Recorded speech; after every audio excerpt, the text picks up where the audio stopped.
Assalamualaikum warahmatullahi wabarakatuh. Waalaikumsalam warahmatullahi wabarakatuh. Ustazah. Bagaimana kabarnya Bu Sumi? Alhamdulillah baik, sehat Ustazah. Alhamdulillah. Ya, senang melihat Anti. Semoga sehat ya, Bu Sumi ya. Dalam keadaan sehat walafiat ya. Insyaallah tadi habis barusan mengajar ya? Ya, baru saya selesai tadi 1:30. Masya Allah. Iya, ya.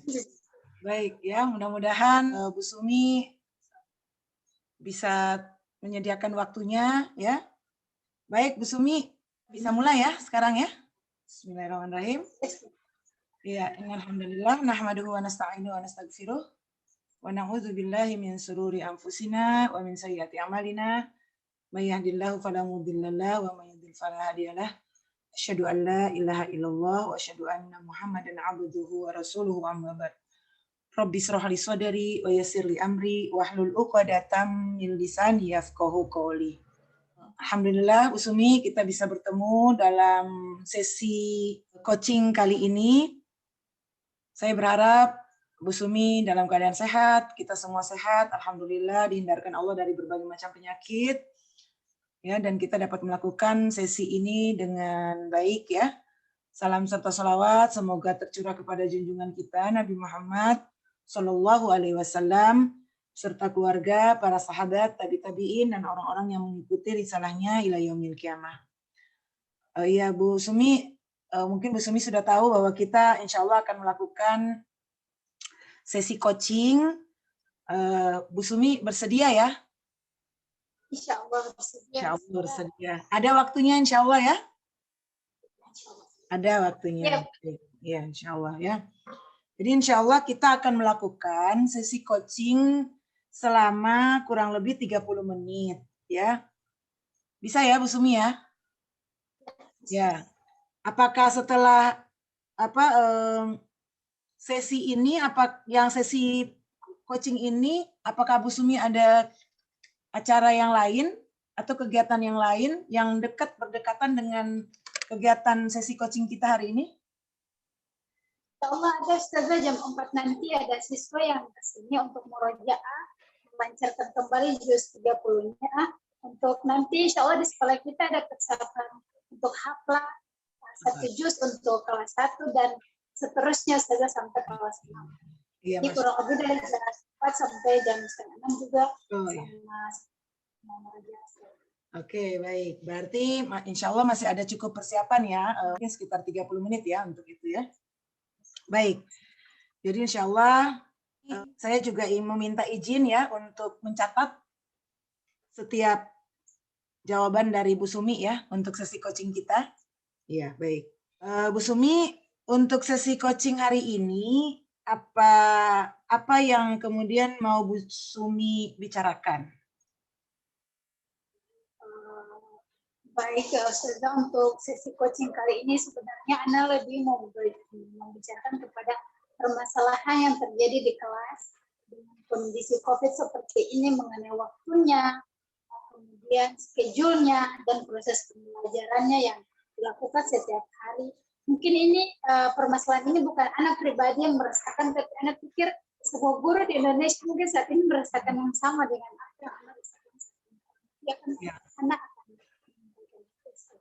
Oh iya, jadi Bu Sumi ingin membicarakan tentang bagaimana kesulitan atau hambatan dalam proses pembelajaran di masa pandemi sekarang ini. Ya, terutama pembelajaran untuk Quran, Ustazah. Oh iya, terutama untuk pembelajaran Al-Quran. Baik ya, insya Allah kita akan bersama-sama untuk kemudian melihat gitu ya, kira-kira apa gitu ya yang kemudian menjadi kendala atau hambatan Bu Sumi dalam pembelajaran selama masa COVID ini untuk pembelajaran Al-Quran. Baik. Nah, kira-kira Bu Sumi bisa memberikan sedikit penjelasan apa gitu yang kemudian yang Bu Sumi permasalahkan atau kemudian masalah Bu Sumi tentang pembelajaran di tengah masa pandemi ini, terutama untuk Al-Quran. Silahkan. Jelas juga untuk permasalahan dalam kondisi COVID seperti ini untuk mengajar Al-Quran, ini sangat luar biasa ya Ustazah ya kalau mau disampaikannya, karena dengan waktu yang begitu berbeda dengan waktu sebelum COVID. Misalnya sebelum COVID kita itu belajarnya start dari jam 7 pagi, yang kita mulai dari sholat duha, kemudian murojaah dan sebagainya, hingga selesai jam setengah 3 sore karena kita kebetulan full day school. Dengan kondisi sekarang yang kita mulai belajar jam 8 sampai selesainya jam 12, itu merupakan sebuah perubahan yang luar biasa yang harus disesuaikan oleh setiap guru-guru terkhusus begitu ya Ustazah ya. Karena kalau saat ini dengan kondisi saat ini kita mulai jam 8, itu kita start dari murojaah, kemudian sholat duha. Otomatis waktu yang kita perlukan kurang lebih 1 jam untuk anak-anak murojaah dan sholat duha. Kemudian 1 jam lagi waktu kita perlukan untuk mengajar pelajaran. Misalnya hari ini hari Rabu di kelas anak mengajar kelas 1, Ustazah, hari ini kita belajar bahasa Arab. Jadi saat pelajaran bahasa Arab itu bukan hanya untuk bahasa Arab, semuanya tematik hingga pelajaran misalnya bahasa Arab, bahasa Inggris itu hanya 1 jam saja waktu yang kita perlukan. Sehingga untuk mengajar Al-Quran itu hanya 2 jam. 2 jam ini terdiri dari tahfidz dan tahsin. Jadi di kelas anak kan ada 28 siswa, jadi dibagi lagi Ustazah jadi 2 kelas kecil. Jadi anak tangani 15 siswa, partner anak tangani 14 siswa. Nah dari 15 siswa ini dengan waktu 2 jam, dibagi 120 menit dibagi 15, otomatis anak-anak itu hanya mendapat 8 menit per anak. 8 menit itu hanya untuk membaca Quran dan juga menghafal Quran. Kembali lagi kepada anak-anak itu Ustazah, dengan pemahaman mereka, anak-anak ini ada yang berbeda-beda Ustazah, ada yang cepat, ada yang lambat, ada yang cepat sekali, ada yang lambat sekali. Yeah. Dengan waktu 8 menit untuk menghafal dan membaca itu, Masya Allah ya Ustazah, kita juga punya metode yang harus kita rubah setiap waktunya, setiap harinya. Sehingga misalnya anak ini dengan dia kondisi yang cepat, dia mungkin bisa 1 hari itu membaca 1 halaman selesai dengan baik dan benar. Kemudian juga bisa menghafal 1 ayat secara lancar mungkin pada hari itu. Tetapi kalau anak dengan kemampuan yang di bawah rata-rata, kadang itu 2 hari Ustazah untuk menyelesaikan 1 halaman. Itu pun juga harus perlu pengulangan di rumah. Dan juga untuk hafalan juga sama, untuk 1 ayat itu perlu 2 hari. Tapi 2 hari itu juga harus ada kerjasama dengan orang tua di rumah untuk pengulangan kembali. Sehingga ini menjadi sebuah masalah, menjadi sebuah kendala bagi mungkin seluruh guru di Indonesia, tetapi karena sangat besar kendala itu Ustazah, sehingga komunikasi yang harus yang tadinya harus full time kita di sekolah dengan berbagai cara kita upayakan agar ini bisa terselesaikan, tetapi dengan kondisi waktu yang hanya 2 jam, kemudian kita tidak bisa maksimal karena pembelajarannya tidak harus mungkin tatap muka boleh, tapi dengan protokol-protokol tertentu, dengan batasan-batasan tertentu, sehingga waktunya sangat tidak maksimal dan juga hasil dari pembelajaran pun tidak sangat maksimal. Kita kurang lebih permasalahan anak rasakan saat ini seperti itu. Baik, ya, baik ya, Masya Allah Bu Sumi ya, Bu Sumi, yang Bu Sumi rasakan itu benar-benar mungkin juga tadi Bu Sumi katakan bukan hanya dirasakan oleh Bu Sumi, mungkin dirasakan oleh seluruh guru gitu ya di Indonesia ini atau malah di dunia gitu ya, yang kemudian merasakan bagaimana dengan kondisi pandemi ini benar-benar kualitas pembelajaran itu dirasakan oleh guru itu semakin menurun gitu ya. Dan tadi saya ulangi ya yang disampaikan oleh Bu Sumi. Jadi Bu Sumi itu merasakan bahwa dengan pembelajaran di era pandemi ini, Bu Sumi mengajar kelas 1 dan merasa waktu itu dengan agenda belajar itu sangat kurang ya, terutama untuk mengajar mata pelajaran atau mata pelajaran umum, mata pelajaran agama, tematik, dan juga Al-Quran ya. Nah, jadi anak-anak belajar itu 2 jam untuk 15 siswa yang ditangani oleh Bu Sumi, dan itu hanya 8 menit ya. Kalau dihitung itu 8 menit yang didapat oleh siswa itu ya, per siswa ya.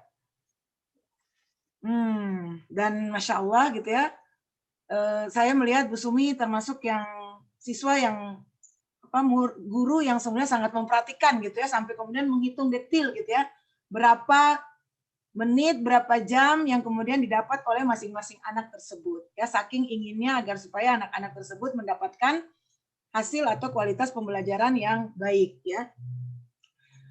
Izin saya boleh bertanya, apakah kemudian Bu Sumi melakukan pembelajaran secara online atau offline? Variatif, Ustazah. Ada anak-anak yang memilih, ada orang tua yang kalau misalnya yang sibuk itu minta anak-anaknya offline. Tapi ada orang tua yang kalau tidak mengizinkan begitu, karena mungkin mengingat kondisi anak-anak dengan situasi sekarang tidak mengizinkan anak-anak untuk tatap muka belajar secara terbuka, tetap kita belajarnya online via Zoom ataupun WhatsApp video call. Tapi lebih banyak offline. Ya, saat ini lebih banyak offline. Lebih banyak offline ya, baik ya. Baiklah ya. Kira-kira dengan kondisi permasalahan seperti itu yang dihadapi oleh Bu Sumi dengan banyaknya agenda belajar, kemudian waktu yang terbatas, dan merasa bahwa kualitas yang didapat itu kurang, tidak sesuai dengan target, maka kira-kira apa yang sudah Bu Sumi lakukan selama ini, Bu Sumi lakukan untuk pembelajaran untuk anak-anak di era pandemi ini? Ya, yang Ana lakukan selama proses belajar secara pandemi ini, yang pertama, ketika sebelum proses belajar kita mulai, misalnya untuk hari Rabu ini, sebelum kita belajar hari Rabu ini, Ana sudah mempersiapkan materi dalam bentuk video. Ana share 1 hari sebelum kita belajar. Misalnya untuk hari Rabu ini kita belajar, kemarin sorenya Ana sudah share materi tentang hari ini. Dalam bentuk video Ana sampaikan kepada orang tua, Bunda mohon untuk mendampingi anak-anak menonton videonya agar untuk hari ini anak-anak datang belajar waktu yang kita punya 1 jam, sehingga sudah ada gambaran kepada anak. Misalnya tadi kita belajar bahasa Arab tentang nama-nama hari. Anda sudah mengirimkan link untuk lagu anak Indonesia untuk bernyanyi di rumah bersama ibundanya tentang nama hari dalam bahasa Arab. Selain itu pun, setelah selesai proses belajar, Anda selalu mengirimkan hasil laporan belajar.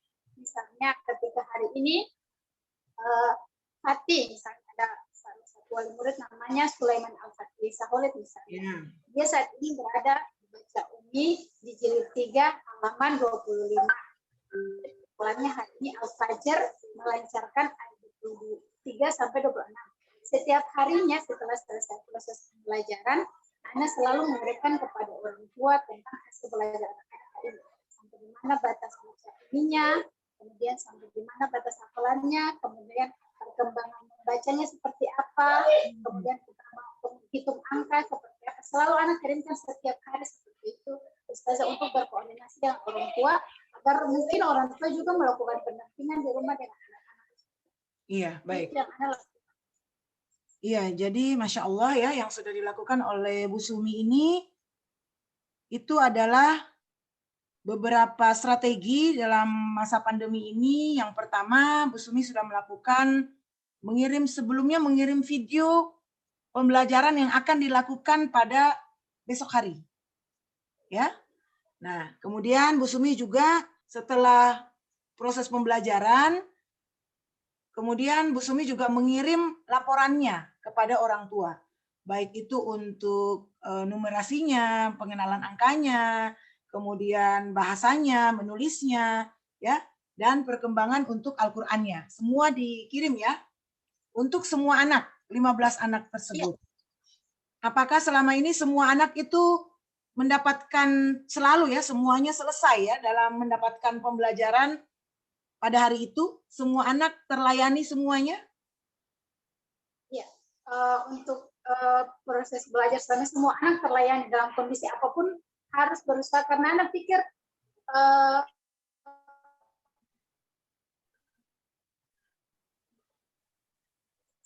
sangat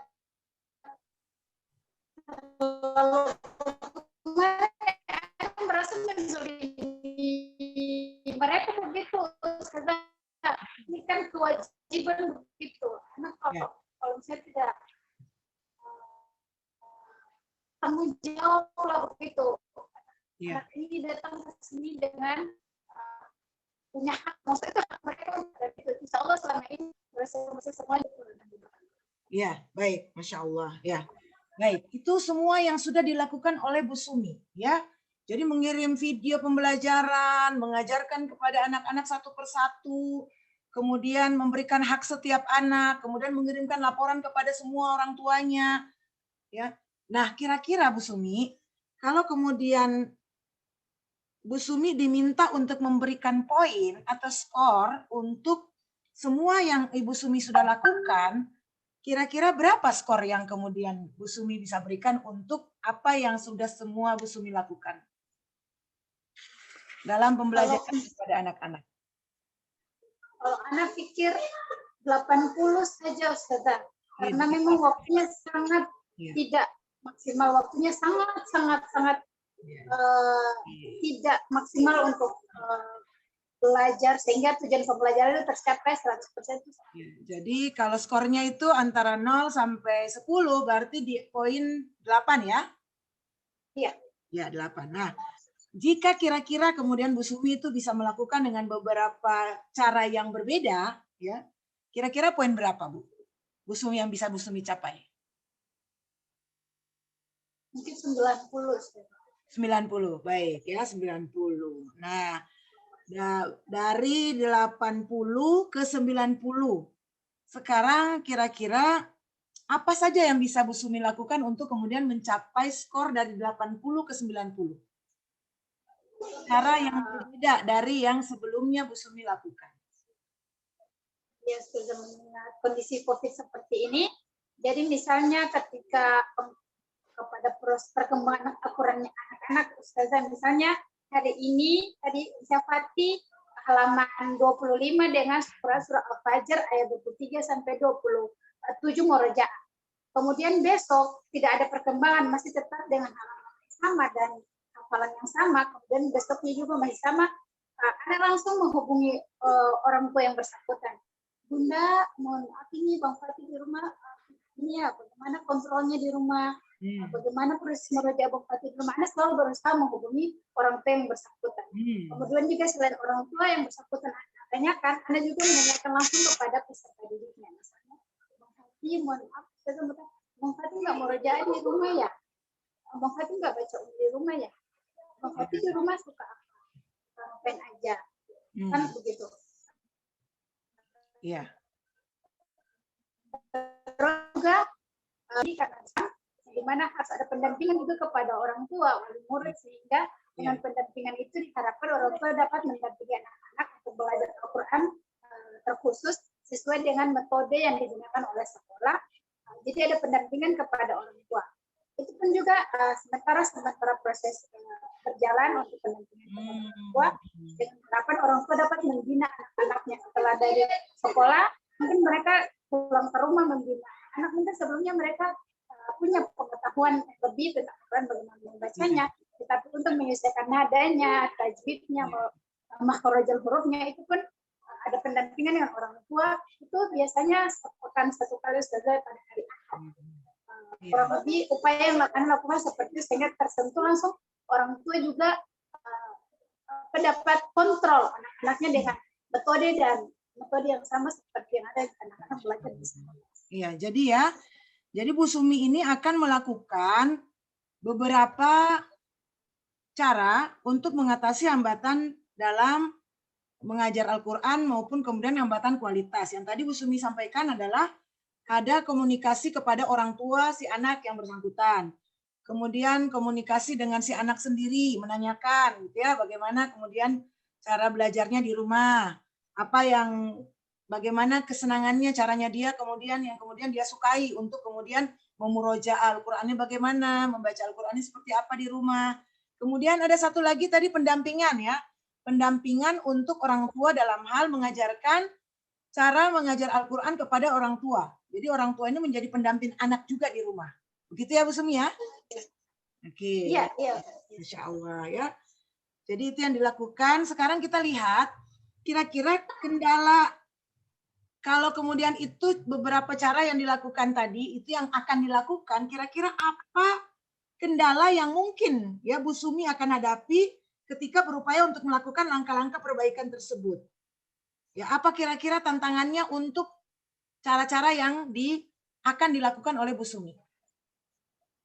Iya. Untuk kendalanya, kalau untuk orang tua sendiri, ketika anak menyampaikan seperti itu banyak, ketika orang tua yang merespon dengan respon yang positif, nanti alhamdulillah apa yang anak maksudkan bisa tersampai dengan proses kontrol di rumah bisa dilakukan. Tapi adapun jika orang tua dengan kesibukan yang begitu padat, mereka hanya mengiyakan apa yang anak sampaikan, kemudian mereka menyampaikan juga alasan mereka. Ustazah, mohon maaf karena waktunya seperti ini, pulangnya segini, jadi pendampingannya tidak maksimal. Mohon Ustazah memaklumi. Jadi kalau dengan anak-anak yang tipe seperti itu, Ustazah Ana selalu menyisihkan waktu. Ana selalu anak-anak yang dengan tipe seperti itu, Ana sampaikan kepada orang tuanya untuk menjemputnya 10 menit lebih agak ke belakang dari teman-temannya, agar waktu 10 menit itu anak bisa mengulang kembali misalnya membaca Qurannya ataupun hafalannya. Kemudian kalau kendala dengan orang tua untuk pembinaan Al-Quran pada hari Ahad itu, yang pertama respon orang tua, respon orang tua yang kadang slow respon. Dan kemudian juga mengenai waktu, karena kebanyakan orang tua dengan alasan hari Ahad atau hari ini adalah waktu dengan keluarga. Tetapi Anda selalu menyampaikan bahwa ini adalah kewajiban yang harus diikuti oleh setiap orang tua dalam kondisi apapun. Ya, alhamdulillah sejauh ini masih berjalan normal, tetapi tidak semuanya 100% hadir. Terlebih kalau untuk kendala dengan orang tua itu responnya yang lambat dan komunikasi yang tidak tidak terlalu lancar, karena misalnya anak sampaikan, misalnya kita belajarnya hari Ahad, Anda sudah wanti-wanti dari hari Jumat, hari Sabtu untuk ayah bunda, bunda selihat, mohon maaf, besok Ahad kita belajar ya dengan agenda seperti ini. Bahkan Anda langsung telepon kalau misalnya tidak hadir, belum hadir, Anda telepon, Assalamualaikum bunda, mohon maaf bun, kita ada belajar ya hari ini. Oh iya Ustazah, dengan respon seperti itu. Tapi insya Allah kurang lebih kendalanya yang Anda rasakan seperti itu.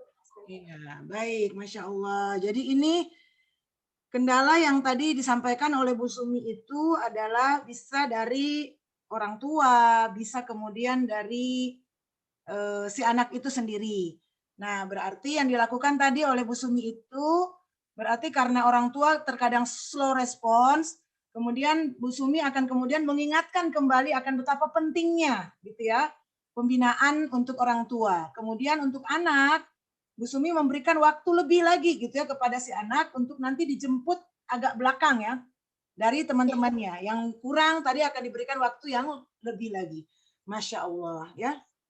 Jadi ini luar biasa ya apa yang kemudian disampaikan oleh Bu Sumi ya. Mudah-mudahan apa yang kemudian Bu Sumi sudah rancang, yang Bu Sumi sudah ingin memberikan beberapa poin-poin penting ya untuk perbaikan dari belajar Al-Quran itu sendiri untuk si anak maupun pendampingan untuk orang tua itu dapat menjadi sarana atau langkah-langkah perbaikan untuk pembelajaran Al-Quran baik itu dari sisi kualitas maupun kuantitas ya. Dan mudah-mudahan ini juga dapat menjadi sarana perbaikan ya, cara-cara beberapa langkah-langkah yang akan dilakukan itu benar-benar dapat diimplementasikan ya Bu Sumia, dan mungkin insya Allah akan berdampak positif bagi Bu Sumi dan siswanya. Mungkin ada lagi yang mungkin ingin disampaikan untuk yang terakhir. Saya kira ini akan sangat baik ya nanti kalau kemudian Bu Sumi akan benar-benar gitu ya menerapkan hal ini, dan kita akan lihat gitu ya apa kemudian feedbacknya baik dari si anak sendiri, baik kemudian dari orang tua gitu ya.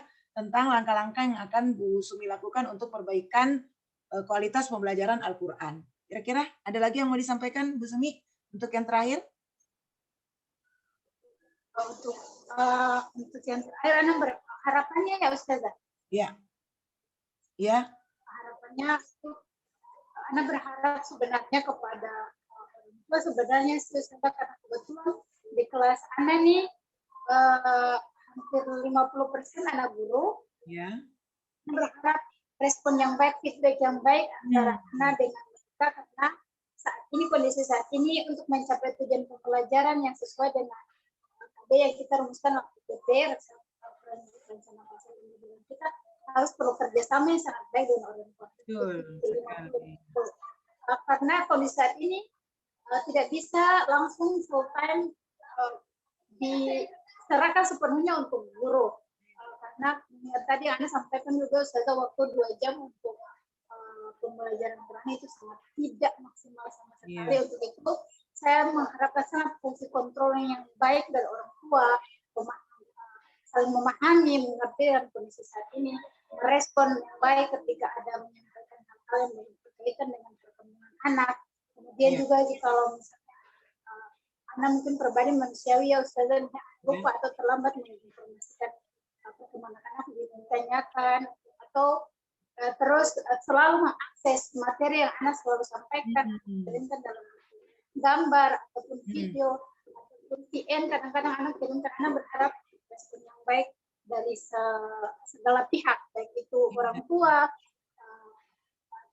dari pihak sekolah, terutama mungkin fungsi kontrol yang baik dari kepala sekolah. Kita mengharapkan selalu memberikan apresiasi yang baik begitu Ustazah kepada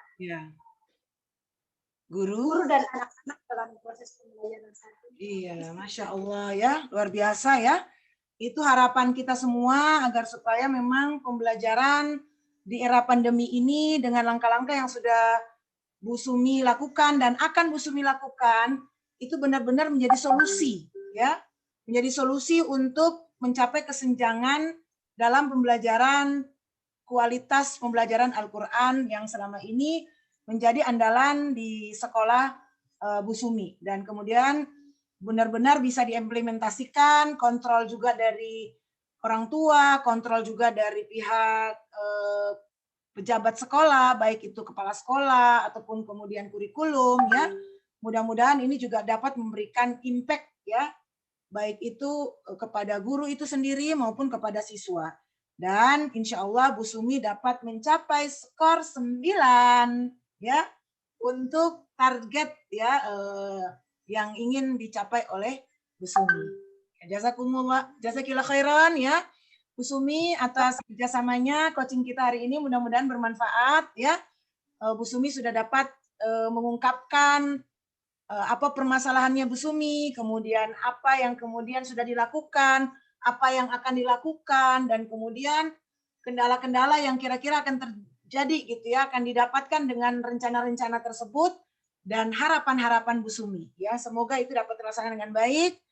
Kita cukupkan ya Mas sesi coaching kita kali ini. Semoga ini dapat menjadi solusi, dan kita tutup dengan hamdalah dan doa kafaratul majelis. Alhamdulillahirabbil alamin.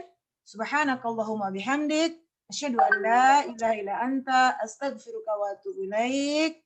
Terima kasih atas waktunya Bu Sumi. Ya. Ya, assalamualaikum warahmatullahi wabarakatuh. Ya, kita tutup ya. Assalamualaikum.